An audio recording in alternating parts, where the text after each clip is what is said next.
Welcome. This will be a feedback video on POE 2.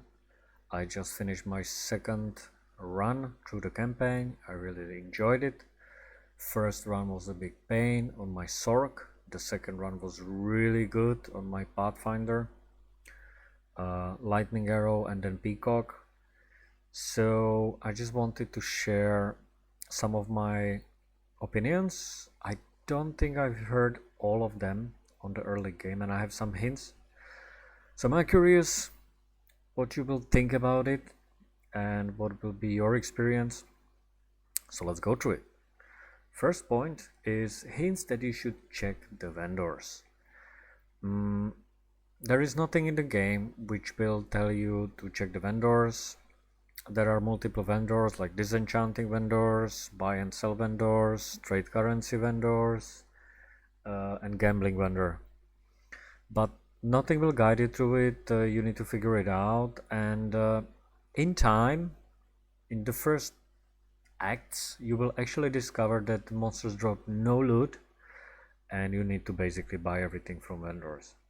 So to me, I think first point should be that hints for a new players in the Act 1 that you should check the vendors and how often you should check. People say you should check it after every level, but I don't think I want to go to town after every level and check the vendor, but maybe it's worth it. I never tried that method. So people say it's really good because vendors usually offers you the best items, so do it. Also, we have no starting gold. You start gold with 0, which is okay. But I think Bloated Miller, the first boss, a hillock basically, you will encounter, should drop some amount of gold, 1000, 1000, 3000, something like that. So you can check the vendors and buy some of the first few items, maybe. That would be amazing start. The second one. That one I can show you. This point is about respect passives. I think respecting passives in the first 2 or 3 acts should be completely free. So if I will go now to Doriani, I finished just the campaign, and I will press refund passives.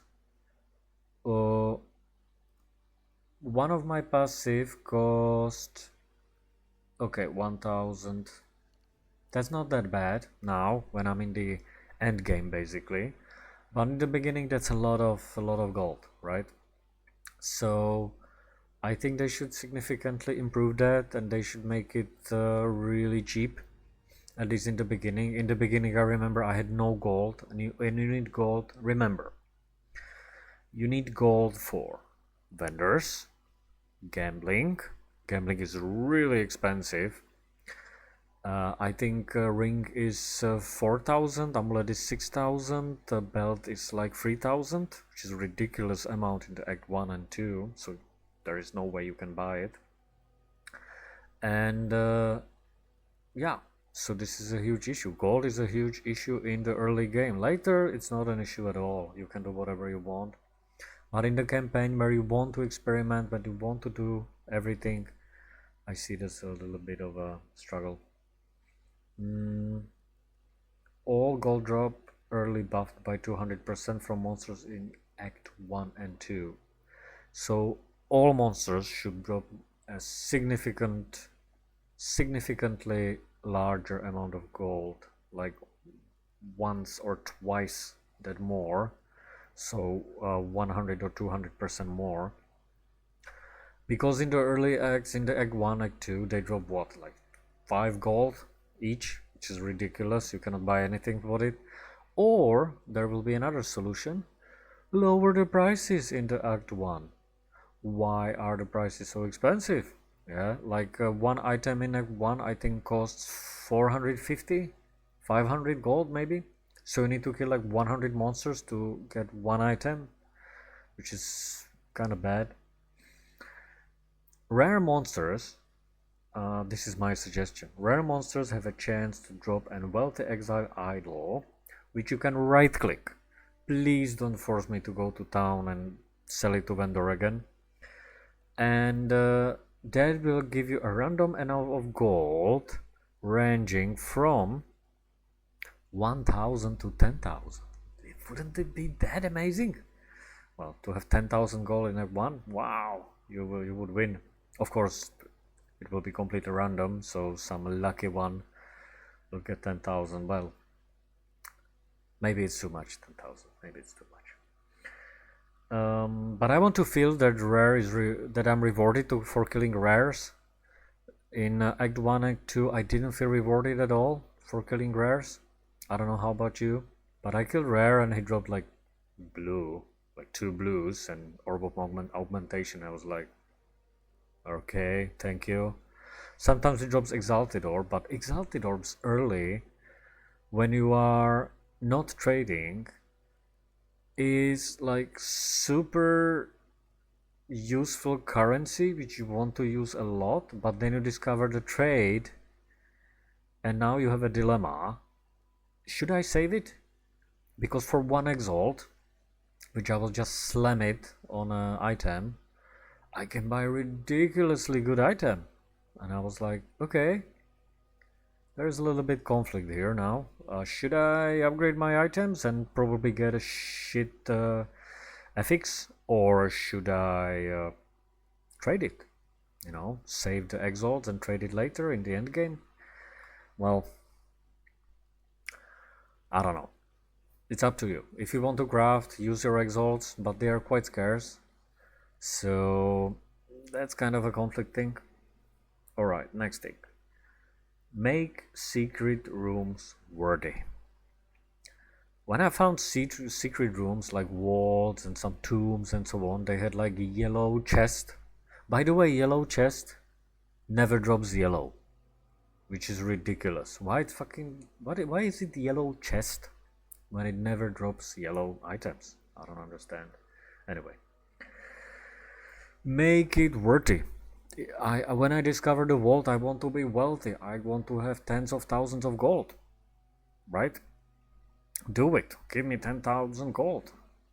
I have a feeling that Path of Exile 2 is a little bit scared of gold in the early. Later it will give you a crazy amount of gold, of course. I have 1,000.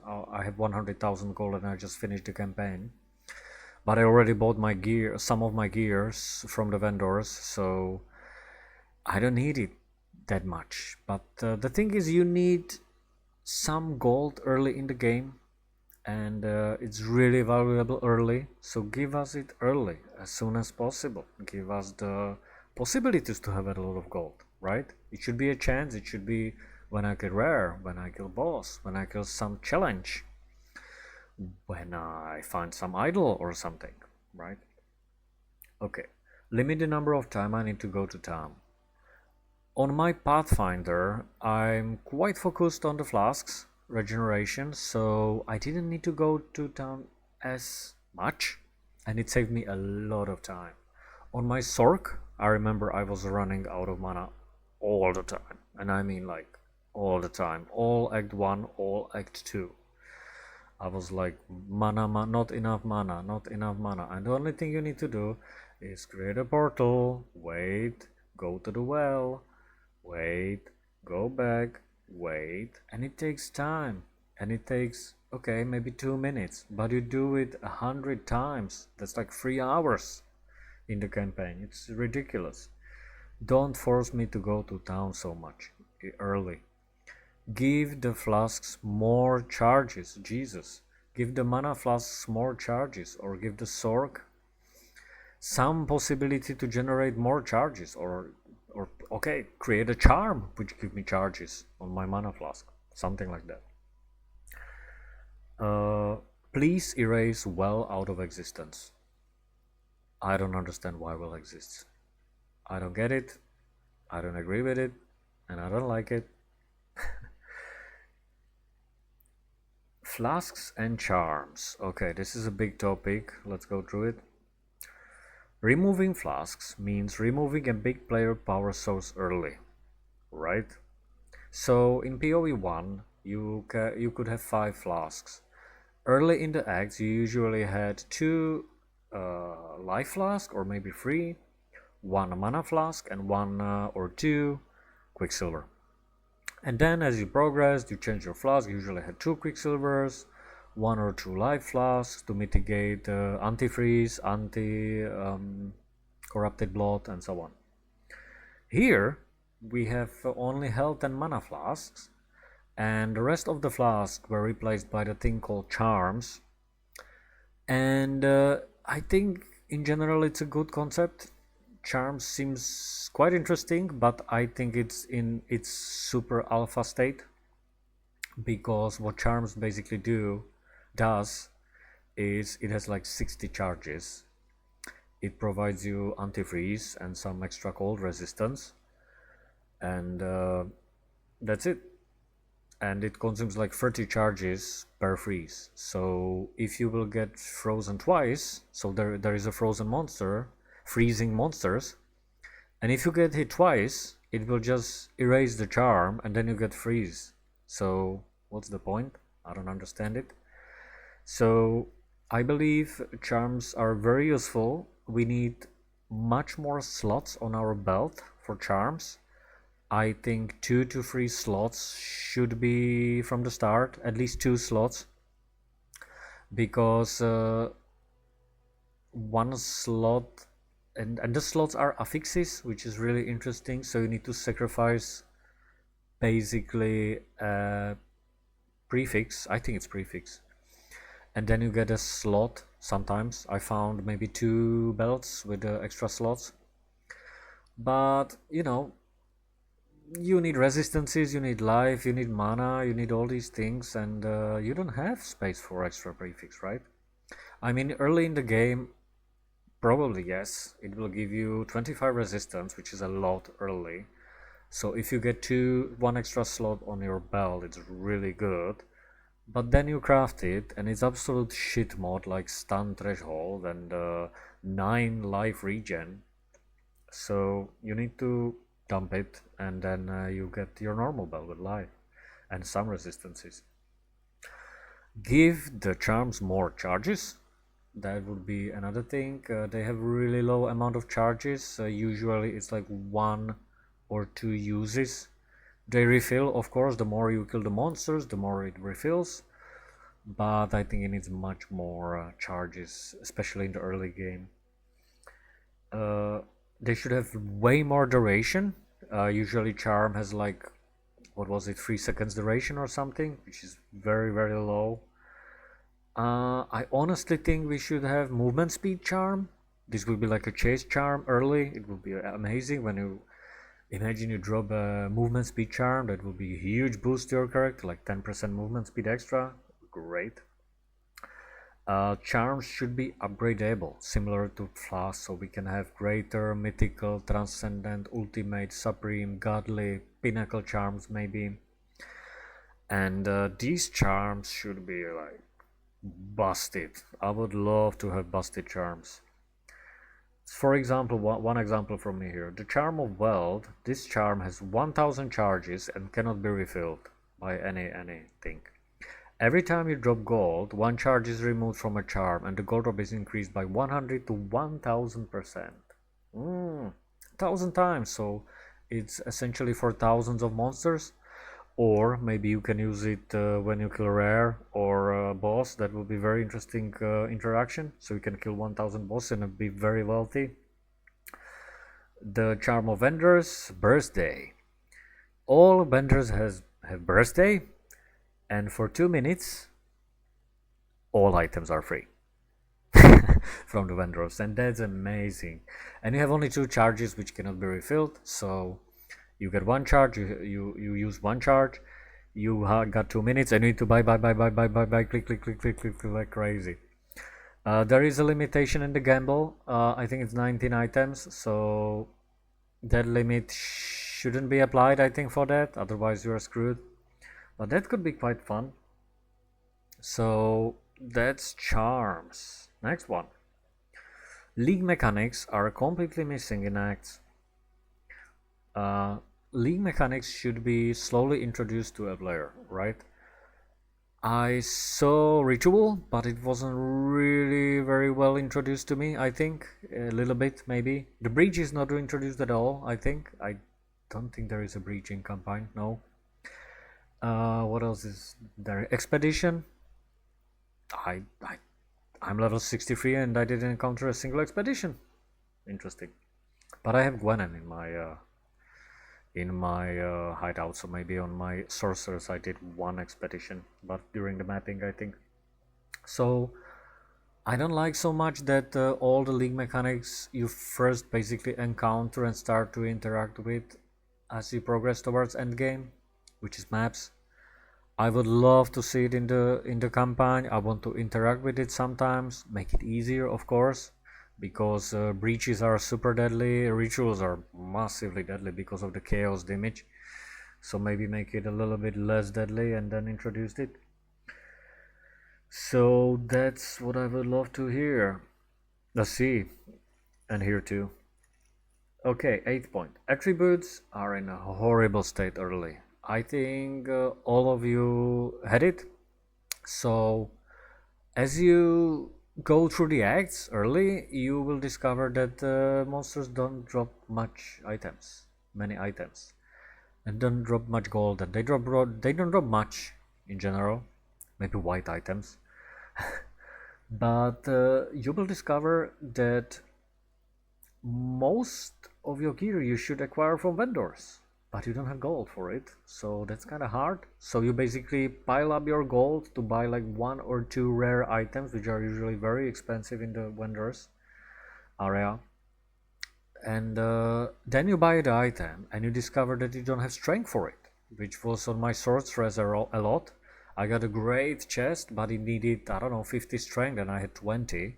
So I needed 30 strength, which is ridiculous because it's like 10 Atlas passive points. So it's great. I can select 5 of each attribute on each node, but early that's not enough, right? So there is a very easy solution to that. Make it 10. At least these early nodes, make it 10. Make it 10, like 5, 10 nodes, and that will make a huge impact. Or give us more early access in first two acts at least, or first act it should be. Give us the access to a big node which will give me 25 of some attribute, of the main attribute. So for ranger it's dexterity, for sorceress it is int, for warrior or mercenary it will be strength. Give us 25 and then we are fine, right? Okay, because attributes are a big problem early. I discovered that I valued a lot the items which gave me attributes actually, which is very interesting. But early in the game, you want to have life, you want to have resistances. There are so many things you are lacking, so you will discover you're lacking those attributes. So yeah, we need those. Point number 9. All power early comes from items, not comes from levels and tree. I mean, I understand we are playing RPG, but first levels should matter, right? I want to feel like if I overlevel the zone, I'm really stronger. Now I don't really feel it because everything comes from the gems and the levels of the gems, which comes from the zone. And you are kept on the zone you are in. So if you struggle with the boss, you cannot really overlevel, right? This is what Krip said in his first video also. So the over leveling thing doesn't really exist early, which is really bad. I think you get some power, but not really great because all power comes essentially from the items. So in a way, you can farm gold and then turn this gold into items from vendor, and then maybe not struggle so much. But I would love to not come all the power just from the items, but also from the early tree. So we should have hard image nodes maybe early, or the thing I'm missing the most now in the skill tree is the masteries. Where did they go? Why they do not exist? I don't understand it. I mean, masteries were usually the thing, notables and masteries were usually the things. Why did you go for in a specific way in the tree? And masteries significantly changed everything, right? And the masteries are the way how you transfer the power from items to the character, in my opinion. and it's really smart way how to do this. Doesn't cost anything. It's amazing. I mean, I want to feel when I'm level 10 I can reach this mastery, which will give uh, my character some power at least to beat this boss, right? I don't want to struggle for 1 hour on a boss, which I did. I think on the first boss I struggled on my sorceress. I played fire sorceress and she was horrible. I think I struggled for maybe 15 minutes on the first boss, not the miller, but the witch lady, the frozen one. Anyway, the last point are the runes. Uh, should be removable. Making runes not removable doesn't make any sense to me. It just doesn't do anything. You fixed your items. It's just bad. And I understand this is early access, so everything is in kind of alpha state, but runes need crafting and upgrading system. I want to be able to craft my runes. I want to be able to upgrade them, make them higher tiers, make them better. 12 cold resistance is great when you are in the Act 1, but not so much when you fight a pinnacle boss or something. I mean, one rune should be, I don't know, plus 30% damage, plus 36% cold, like some greater rune, you know? Or, I was thinking about it. POE are trees, right? Give us the tree for charms and gems, right? There are some nodes which improves charms. I didn't see anything about runes, but charms are pretty much useless, so you don't want to invest into it at all. So charms can be improved, then I would invest into it in the skill tree, but maybe put something in the skill tree to runes too. But that would mean runes needs to be worthy of upgrading, so runes needs to upgrade a lot. Well, that was it. One take. I hope it was interesting. All 10 points. I will just go through them again. So we were talking about hints that you should check the vendors in the first act. Significantly improve the gold in first two acts. Make secret rooms worthy. Limit the number of time I need to go to town. Flask and charms needs to be improved. League mechanics are completely missing from acts. Attributes are in a horrible state early. You are lacking the attributes all the time. All power early comes from items, not comes from leveling or trees. And runes. So, I hope you enjoyed it. I know it was longer. Thank you very much for watching, and yeah, I will post this to Reddit so you can comment there, or you can comment in YouTube on YouTube, whatever you wish. Okay, uh, POE is a great game. I love it. So see you there. Bye.